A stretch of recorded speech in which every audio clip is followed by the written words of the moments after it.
This is the landmine in the ring, gold mine in business, overall network king. I am Joe Ocasio, and you are listening to the Wrestleville Podcast.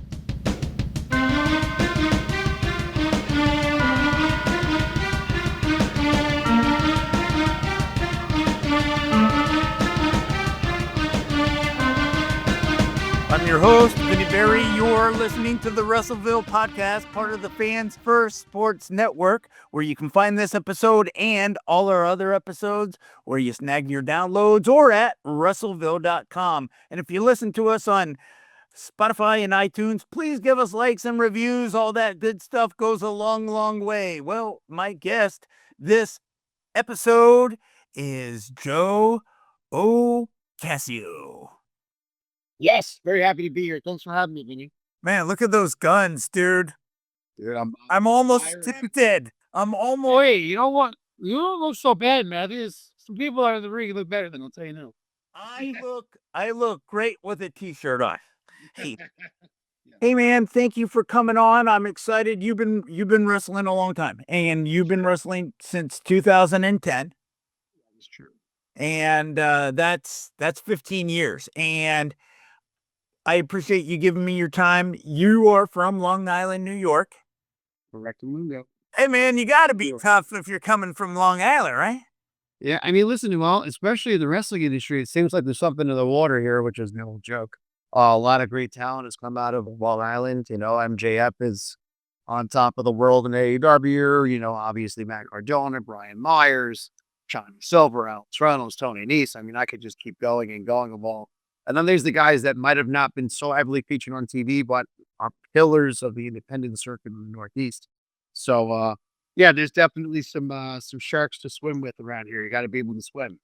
Yeah. What do you think? What do you think that is? Because if there's a Ohio, right? I look at Ohio. Oh my goodness gracious, dude. We could be here all day just naming names, right? So my question is what do you think that is? I mean, somebody must have planted some good wrestling philosophy over there in the Long Island area. Well, yeah, you know, I think it's because, you know, after, you know, MIWC is a pillar here. That's where I originally trained. Before I started making my way to work with more shows in the independents, but Mikey Whipwreck was the trainer, I should say, of a school here. I think it was called HWA before. I'm sure my OGs of NYWC will fact check me on that. But he was part of an early wrestling school that I feel like the seeds of psychology were planted in Long Island from that tree in some way, shape, or form, right? So that evolved into what NYWC became.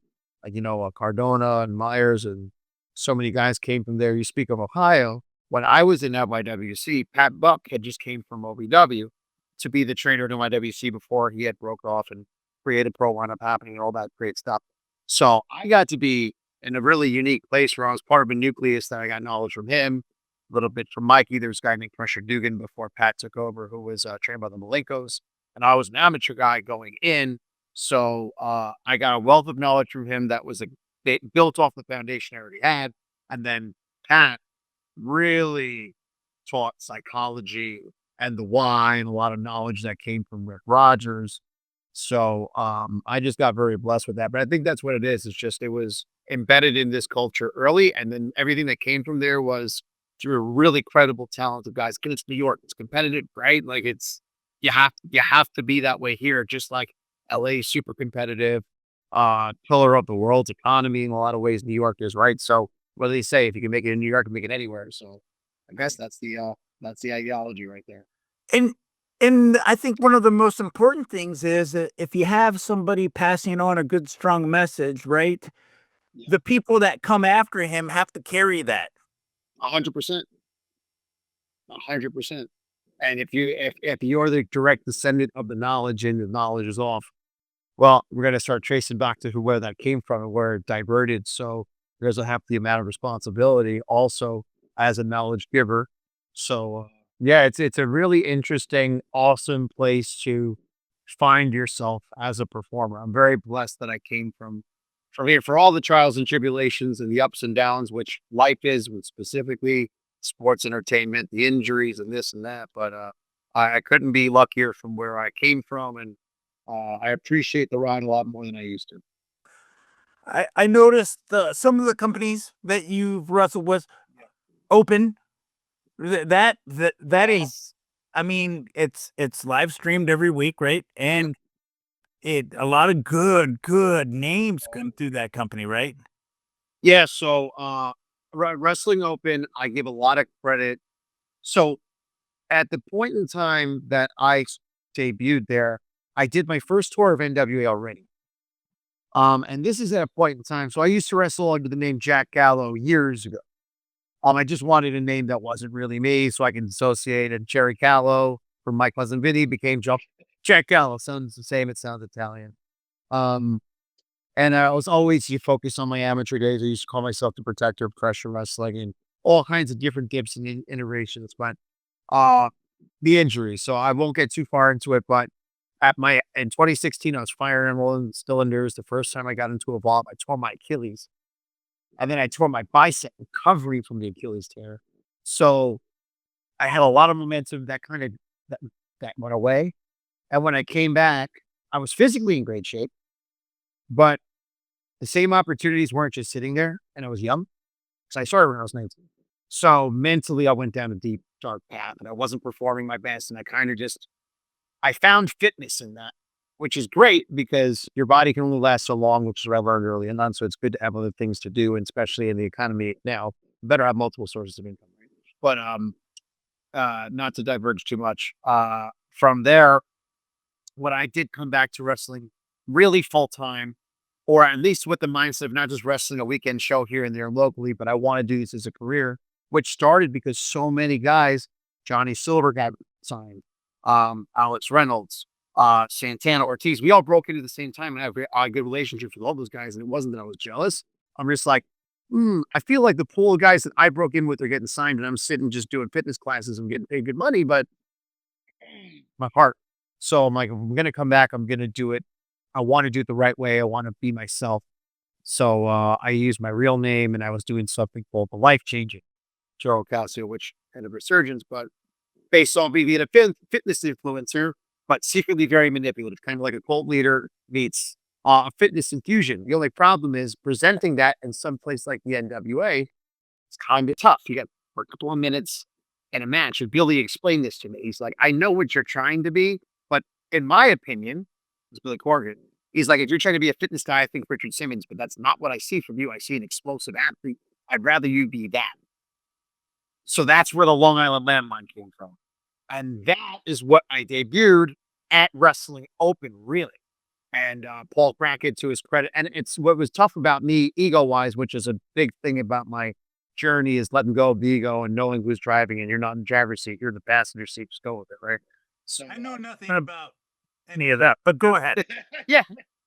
So basically, it was as simple as you try out for Wrestling Open. At this point, there was guys that I trained, like Gabe Sky, or one of his first trainers. Like I trained these guys, and my ego's like, no, you shouldn't do a tryout. But then the other part of me, the smart part, was like, well, if you're that good, then why are you worried about the tryout? I'm like, oh fuck it, screw it. So try not to. I'm like, screw it. I'm gonna go, and it was the best decision I could have made.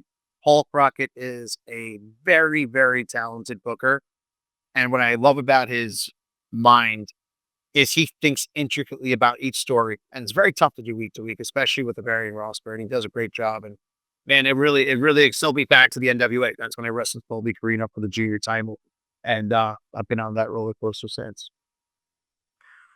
Good talent in the NWA as well, right? My goodness, man. It's what's funny is, they had their kind of regrouping phase where they're now presenting a more polished product with Roku. I guess not polished in the sense of the production was ever bad. The production's great with NWA. It's just I feel like they found a new groove since that 2020 studio taping resurgence that people really enjoyed. The way that they're filming the content and the segments, the focus on how they present the content on Instagram and stuff.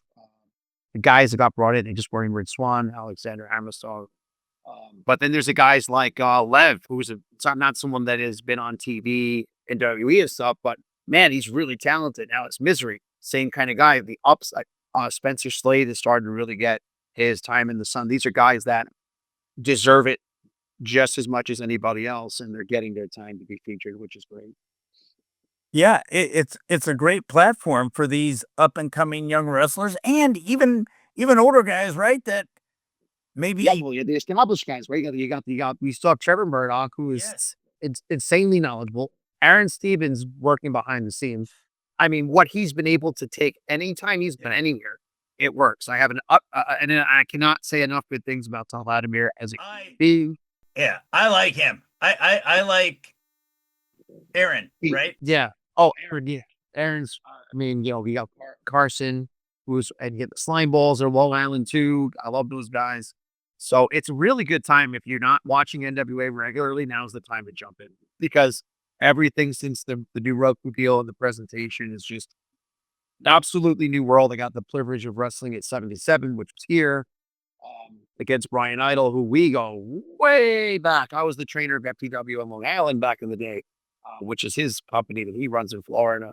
So full circle, it was really cool to perform with him on that kind of platform.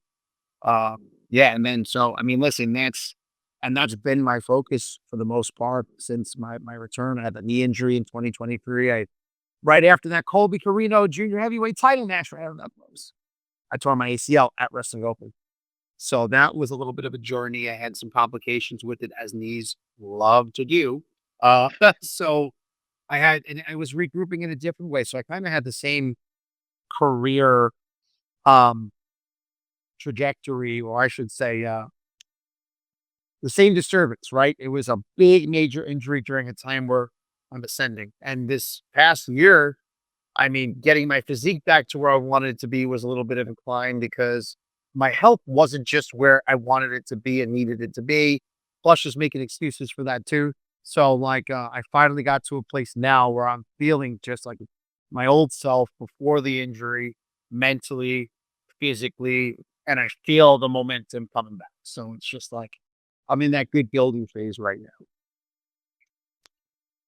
Has the working out always been a big part of your life, or did you find that it started to gain more momentum when the wrestling was, going good for you? Because you just talked about the injuries. Of course, that's going to slow things down a little bit, right? Yeah. So I was overweight as a kid. And I was picked on for it. So that I mean, and I'm really stubborn too. On top of the fact when I want to do something, I'm gonna do it. I'm kind of an all in, all out kind of guy. And I loved the movies, like I loved Men in Black. And I liked sports. I liked martial arts more than I liked football and stuff. Like I love Bruce Lee, and then I started watching karate tournaments and the Karate Kid.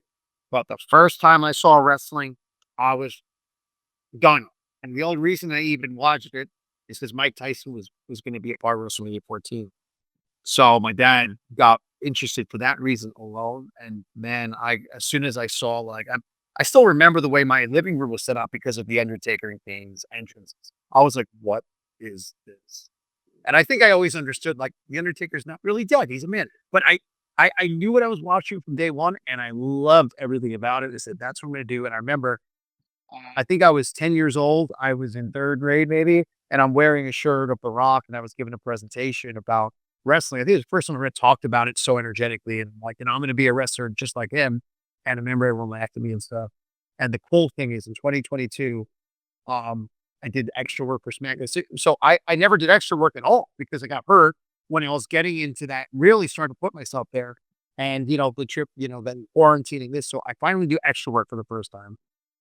And I remember I talked to Tyson Kidd. I always put him over for this. And he was talking to all the extras. And he's like, well, we're like, well, what does it take to get something? And he's like, man, there's no blueprint. He was talking about how Shayna Blazer was just about to stop martial arts before she did the Ultimate Fighter. Then just came and then now she's here. Abyss jumps in. Yeah, man, I was about to retire until TNA came. He's like, I was just, like my wife. And so he starts going through everyone in the room that had these trials and tribulations. And he says, the best advice I have for you is to share your story. Like not just that you're here, but why and where. So I'm like, and I was always weary about like taking the photo at SmackDown. Well, you know what? I'm gonna do it. So I took the photo at SmackDown in front of the sign, and I put up a posters with me from like that day when I was a kid. I was at my uncle's house now, but it was the same day, same shirt. And I put up like a little post saying, "Hey, like I remember getting laughed at, and now I'm here at SmackDown. Kind of out on the backs of the cake. God is, part of his dreams come true." And The Rock commented on it.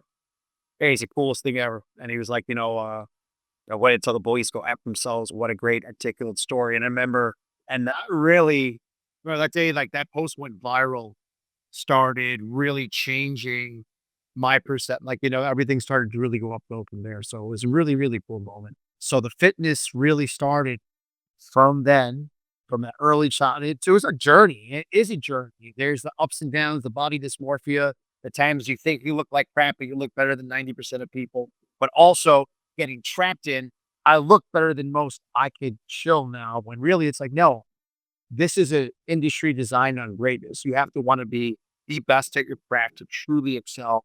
And to me, that means you have to take the deeper that you take your fitness seriously and your vocals, as well as the in-ring work, married together with great, obviously presence and ability to perform on the fly. That's when somebody always has a job, because you're versatile. And that's what I aim to be. Yeah, and you touched on something that me and my guests talk about all the time. It's just not in ring work, right? It's everything. And so, if you're not good at speaking on the mic, that's what you practice on, right? If you're Mhm. if your wrestling's down, like you got it down, you're very confident with it. The core people around you are like, wow, dude, you got that good, right? That's when you work on, because I've seen, or there's some wrestlers, they get on the mic and I hear it and I'm like, wow, what? Yeah. Okay, You mean that's amazing, or it's not, right? I mean, you hear it right away, and that's probably the first thing you notice about somebody, right? yeah, I mean that, and then, honestly, aside from that, you also just the way that they you tell me by the way somebody walks out sometimes. Just if they have that confidence in what they're about to do. And that's a big distinguisher, because you're not always going to be given if you're playing poker, you're not always going to get the best hand. Right. And you have to understand. And the way I've always understood it too is like, all right, there's only so many roles that can be cast on this show. So if I'm only trying to use acting, for example, if I'm only trying to be the lead that is a badass, brawny lead, when, oh, well, we kind of actually need somebody to be kind of a coward, kind of like, I'll give you a good example. Bradshaw. And I use Bradshaw, I know you're from Texas, right? Yeah, so to give a Texan, right? When he went from Bradshaw, the badass beer drinking, I don't want to mess with that guy, and he puts on a cowboy hat and his JBL, and now he's a coward. And he only turns up that intensity on guys that are smaller than him, but he cowers away from anybody that's a threat.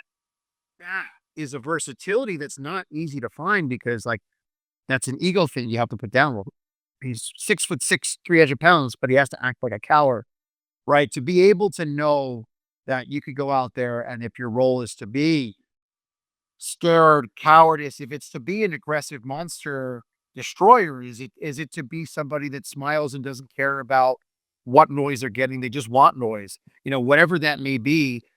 If I'm a booker, which I mean I do run my own independent here, but I see somebody that literally at any point, if I need to plug you in, I can plug you in. That person's never leaving my roster. And I think that's where a lot of guys get lost, is they get so focused on, this is what I am, this is what I'm gonna do. But you should know everything, because what happens the day they need something else in the Rolodex? Look at Triple H. Triple H, what he became versus what he started as. Sometimes you got to play game a little bit, no pun intended, to then show what you could do it a different way. But if you don't have the experience to do anything else, well, you never get to show what you can really do. Right. So talk about your promotion. Yeah, CEP. So listen, it started as a passion project. Um, I have he was a student of mine that was out of the wrestling business for a while. But I knew he had a passion for it. We stayed very close friends. He was in fitness with me and stuff. And one day I was like, hey, we have a mutual associate, Mark, who runs Lucharitos, which is a Mexican themed wrestling restaurant all over Long Island. I think he has like 10 locations. That's crazy. But he grew up with my buddy one who wrestles as Dominic Dixon.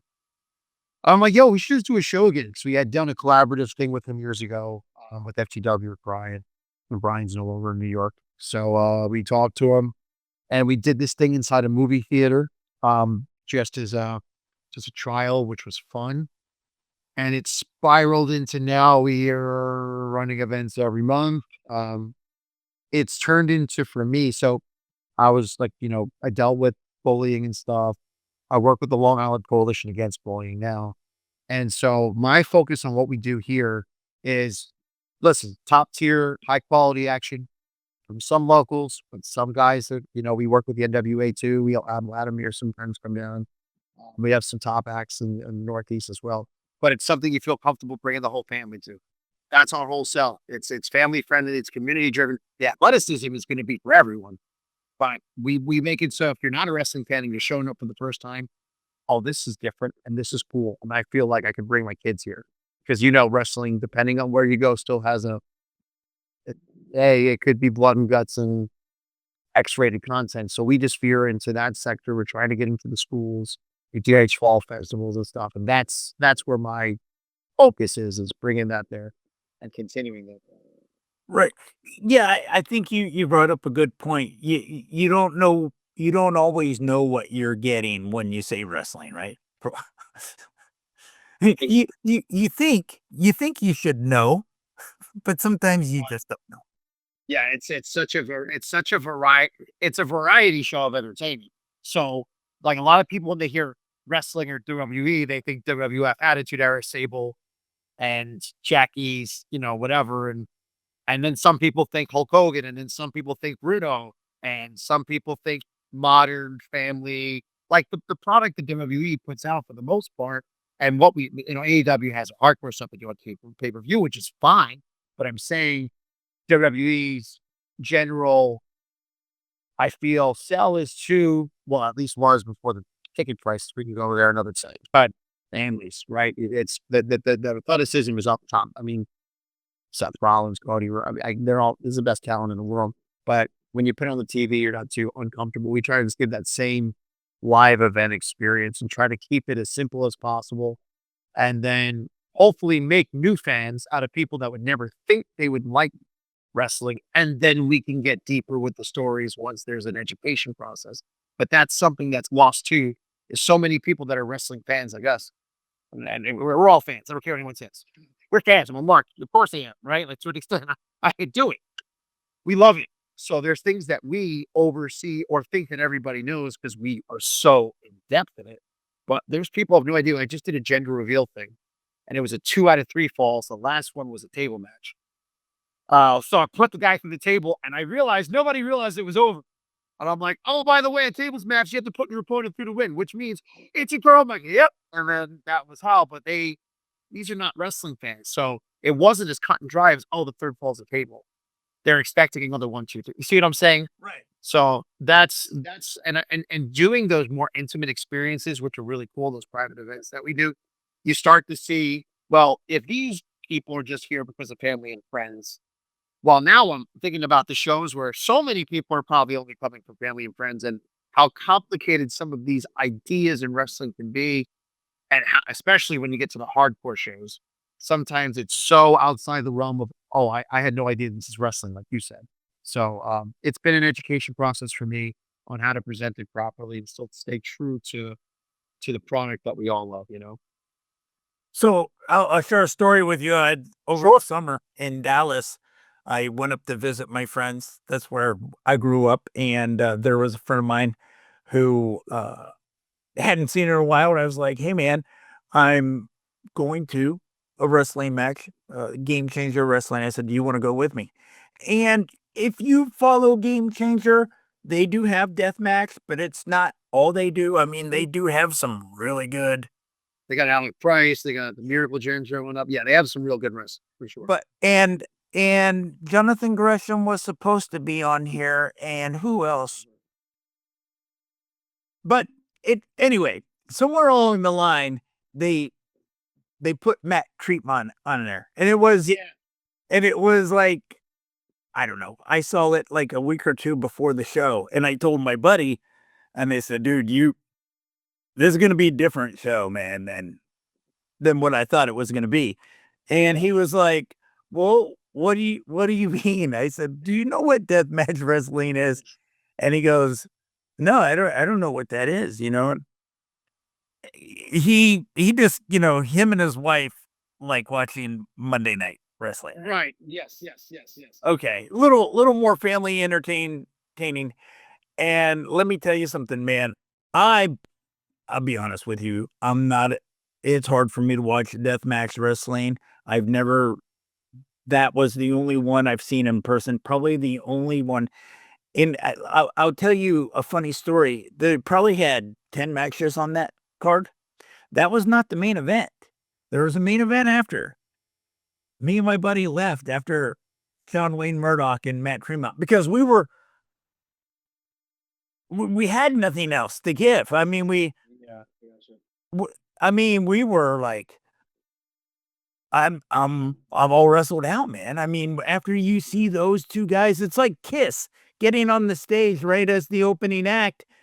Everyone's going home, man, because It's tough, sometimes it's very tough because you talk about a Matt Tremont, right? And I'm not I was never a I was more I'd rather watch Kurt Angle and Lesnar and Guerrero. Like that's the style that I enjoy as a fan.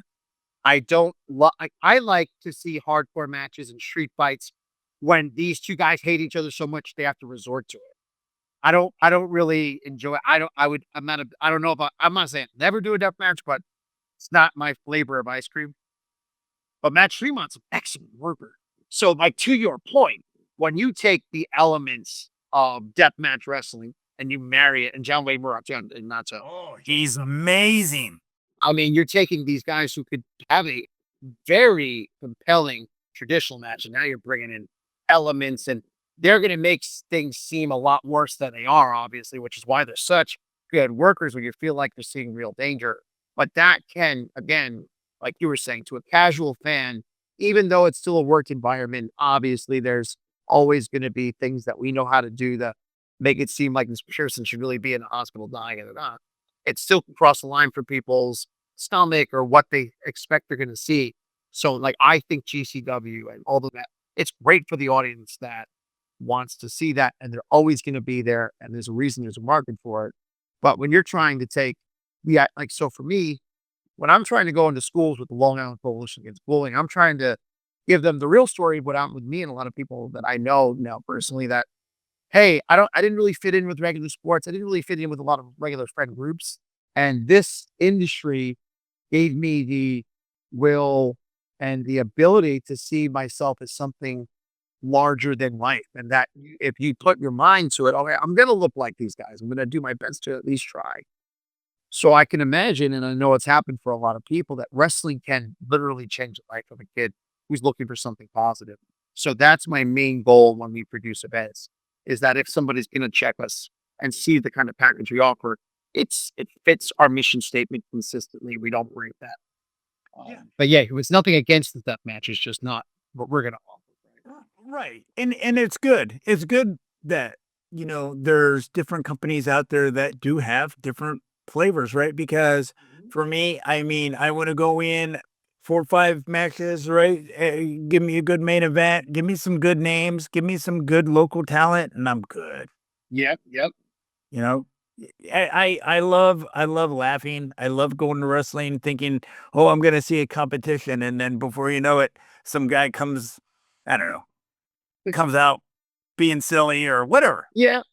The segments in between, like, it just, you don't know what you're going to get, and it's going to be entertaining. And what I've noticed about, for those of your fans that haven't went to an independent show live, when I have people that come that aren't even wrestling fans, though even the ones who have went to WWE maybe once or twice before, whatever, that intimate, interpersonal, independent wrestling experience from fan to performer is so much more like literally what the fans do could dictate and change everything that I had in the back of my head and the person that also in the ring had in the back of their head about where this experience is going. So I just love that, like the drop of a dime and based off of the energy that's received in a room, we're all really bouncing off each other. And that's what makes I tell people to say, well, I like UFC more. I'm more of a sport person. I'm like, I get that. Like, and listen, the energy in a stadium can change what happens in a play, but the performers or the people, the athletes are focused on their play. We are focused on well, the ones who are really good. We're focused on you, and then we're gonna do our play based off of you. And that's what's so cool that people will be like, man, they'll be like, girls, and I'm gonna go. Like, that was the coolest thing ever. It happens all the time now. So it's cool. It's really, really interesting. Yeah, my wife has gone to a couple wrestling matches with me and has, you know, when I was like, "Hey, you want to go to this show I'm going to? I'm going to sell my books up there. Is the Yep. girl with the brush coming?" Rochelle Chanel. Yeah. Yeah, she goes, is she gonna be there? I was like, see, she bought in. She Yeah. got in. That's A non-wrestling fan, right? That's it. It just takes some kind of I can associate, I could relate to. I believe that guy or girl for whatever reason I'm in. And once you have that, then you're hooked because then it's just how does this feed into the next story? And I love that it never ends. And yeah, it's been a blessing to do that with CEP. And it's been really cool to have a working relationship with the NWA through CEP. Like I never thought that, like when I think about it, I'm like, okay, so the NWA world title was defended on in the company that I co-founded is to me, and I wrestled for it, not just in my own company, but I wrestled for an NWA on tour. And I've wrestled, uh, twice for the junior heavyweight. I just wrestled for the World Television title on Power. It's really it's kind of surreal because like I'm a big historian. I love the origins of pro wrestling. I love looking into Gotch versus Hackenschmidt and how that really like steamrolled into those and then how that all came to be and what the NWA. I mean, there's no the WWF came off of the NWA. So to know that that is literally like ground zero and to be associated with that as a fan who's also a performer and being in the industry as long as I have and overcoming what I've overcome to be here, it's like it is really, really special to me. It's an honor. And I think some people forget how much of an honor it is and they, especially forget really what the NWA encompasses. Of course, it's not Jim Crockett Promotions anymore, but man, it's special. It's unique. It's one of a kind, and I get a lot of credit. Billy Corgan doing it. I mean, yeah. And it's still around. Which is such a wonderful thing to say because it was on life support for a long time, right? So, yeah, Absolutely. I mean, I'm still very excited about it. Yeah, I can't wait. yeah. I can't wait. I know, and yeah, as a wrestler, it's another place to work where you could really make a name for yourself, stand out, and the opportunities are endless, man. It's cool. It's really cool. All right, man. Well, it has been a pleasure. Yeah, this is great. Thanks for having me on your show, man. This is great. I hope some people. Yeah, thank you very much. I'd like to bring you back too if you're up for it, man. So Yeah, yeah, no, let's definitely do another one. This was really great. If anyone wants to follow me on the gram at Joe double underscore Ocasio, it is the same on Twitter. You could follow CEP Pro Wrestling at CEP Pro Wrestling on Instagram, our website, cepprowrestling.com. And yeah, you never know where the landmine's gonna go, but you know it's gonna be explosive. you're listening to the Wrestleville Podcast, where the wrestling fan lives.